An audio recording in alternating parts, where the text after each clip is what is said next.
Demain et pendant 3 jours, la ville de Cannes devient le centre névralgique mondial de l'intelligence artificielle à l'occasion du World AI Cannes Festival. C'est le premier rendez-vous mondial dédié exclusivement à l'IA, l'occasion de découvrir les nouvelles tendances IA dans le sport ou l'hôtellerie par exemple, mais aussi de sensibiliser le grand public à ces enjeux.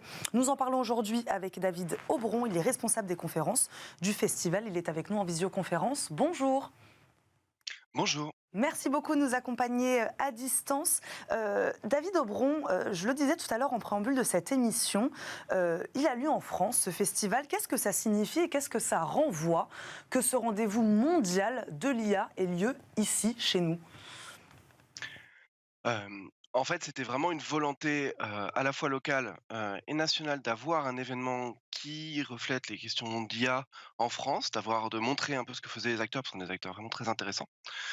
Et c'était aussi l'occasion de rassembler la planète entière pour parler d'IA, et donc de regrouper à la fois les startups, les entreprises locales, les grandes entreprises mondiales, et les penseurs qui sont peut-être partis parfois à l'étranger, comme Yann Lequin, par exemple. Donc parmi les acteurs du secteur représentés à ce festival, quelle est la part de Français ? On est sur environ la moitié de Français. Les grandes entreprises sont plutôt internationales et on a énormément de startups locales et nationales qui viennent présenter. Alors expliquez-nous, David Aubron, comment vont se dérouler ces 3 jours exactement ?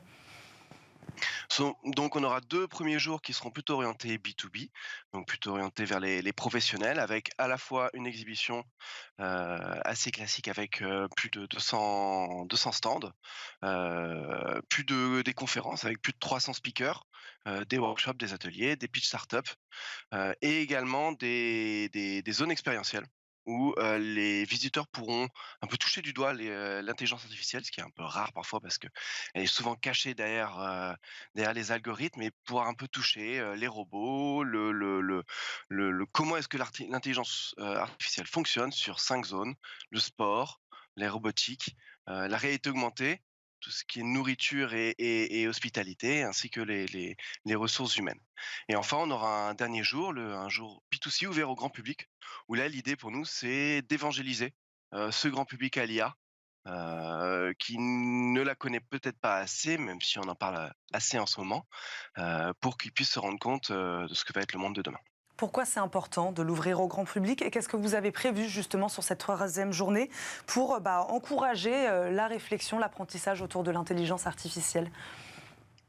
Alors c'est important parce qu'on entend beaucoup de choses sur l'IA et que c'est quelque chose d'inconnu, donc ça peut l'inconnu peut faire peur, et il faut en parler pour éduquer les gens, pour qu'ils puissent comprendre ce que ça va amener, ce que ça change, ce qui est déjà là. Parce que l'IA est déjà très présente dans nos vies, et que comme ça, ils puissent mieux l'utiliser tous les jours. Donc pour ça, on va avoir différentes conférences orientées plutôt vers le grand public, par exemple sur le sport, par exemple sur le cinéma, vu qu'on est à Cannes, ça tombe bien, mais également les zones expérientielles, et puis des échanges avec des acteurs qui sont peut-être plus intéressés par toucher le grand public, comme par exemple la gendarmerie nationale. Quelles sont cette année les grandes tendances de l'intelligence artificielle ?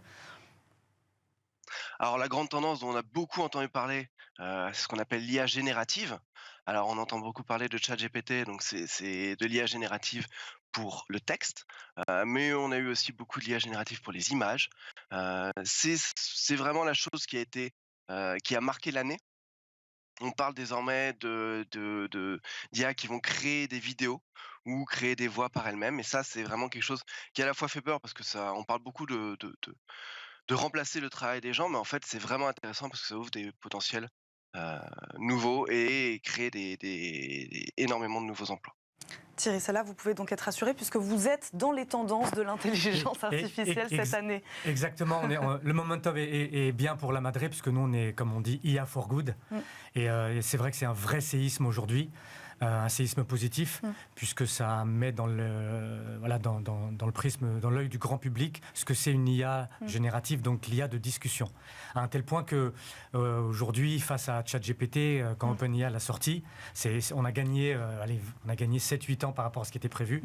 Et aujourd'hui, d'ailleurs, Google va annoncer la sortie de Bard, qui est un peu ici pour équilibrer un peu les forces de l'IA conversationnelle qu'on utilise chez la Madré.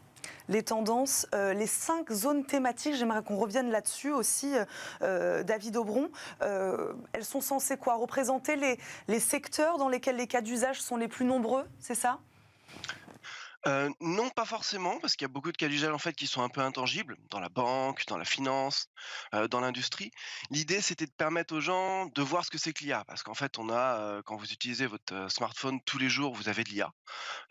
Chaque clic de bouton est presque de l'IA à chaque fois. Mais c'était l'idée de pouvoir un peu montrer aux gens ce que c'est vraiment l'IA, de la toucher, de se la représenter avec, par exemple, voilà, qu'est-ce que c'est un robot, comment est-ce que ça fonctionne, montrer aussi ses limites et ses avantages. Et ça, vous comptez sur des startups pour montrer ça ? On s'appuie sur des startups, on s'appuie aussi sur des grands groupes qui parfois veulent montrer qu'ils sont innovants sur ces sujets, mais beaucoup de startups à la fois locales et internationales. Ouais. Comment ce festival valorise-t-il l'innovation ? Alors, vous l'avez dit, les startups sont représentées, beaucoup, parce que c'est elles qui poussent l'innovation, même si on entend évidemment les grands groupes, on vient de parler de Google, qui sortent des choses intéressantes, mais l'innovation est vraiment poussée par les startups. Et cette innovation, elle va être récompensée, par des awards, les Cannes Neurons Awards, où l'idée pour nous, c'était de féliciter les startups qui poussent des messages positifs pour l'IA. Donc, on a des catégories AI for Good, AI pour le social, AI pour la créativité, et de mettre en avant un peu ces entreprises qui poussent l'IA dans la bonne direction. On en a beaucoup parlé de cette question sur ce plateau aujourd'hui. David Aubron, pourquoi selon vous l'IA est-elle si étroitement liée finalement à toutes ces questions de l'impact, de la durabilité ? Parce que l'IA a des impacts sur à peu près toute notre vie courante, évidemment. Et comme c'est assez fantasmé, il y a beaucoup de choses qui peuvent être dites et être reprochées pour l'IA. Alors qu'en fait, un des gros avantages, c'est le fait que ça peut être accessible à beaucoup de gens. Et qu'en fait, c'est un miroir de notre société, l'IA, puisqu'on utilise les données que nous lui fournissons. Et si on veut pousser pour une IA for good, il faut en un sens que la société pousse pour être plus positive. Et quand on parle beaucoup d'environnement, etc., c'est évidemment des choses que l'IA touche en particulier. Thierry Salah, je vous voyais faire ça. Le message, vous défendez le même ? Absolument, parce qu'on a une vision de cette intelligence artificielle vraiment au service du bien commun. Cette IA, elle peut vraiment démocratiser, en tout cas de notre côté, cet accès à l'information et donner au plus grand nombre un accès à des choses auxquelles elle n'avait jamais eu la possibilité de toucher auparavant. Donc l'IA permet comme ça de déverser la bonne information et au plus grand nombre.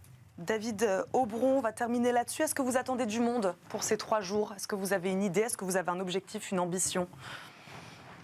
Alors on attend 15 000 personnes, 10 000 en présentiel et 5 000 à distance. Donc voilà, ça va être un peu une très grande messe pour l'IA et Cannes va vibrer au son des robots prochainement. Cannes va vibrer au son des robots, donc à partir de demain, et ce pendant 3 jours. Merci beaucoup David Aubron de nous avoir accompagnés à distance. Merci. Je rappelle, vous êtes le responsable des conférences donc de ce World AI Cannes Festival. Merci d'avoir été avec nous. Je vous remercie à nouveau tous les 3 de nous avoir accompagnés tout au long de cette émission. Merci. Nadia Aftis, Thierry Salah et Iris Avital. Merci beaucoup tous les 3 d'avoir été avec nous. Merci à vous évidemment de nous avoir suivis. On se retrouve demain, même heure, pour un nouveau numéro de Smart Tech. À demain, salut.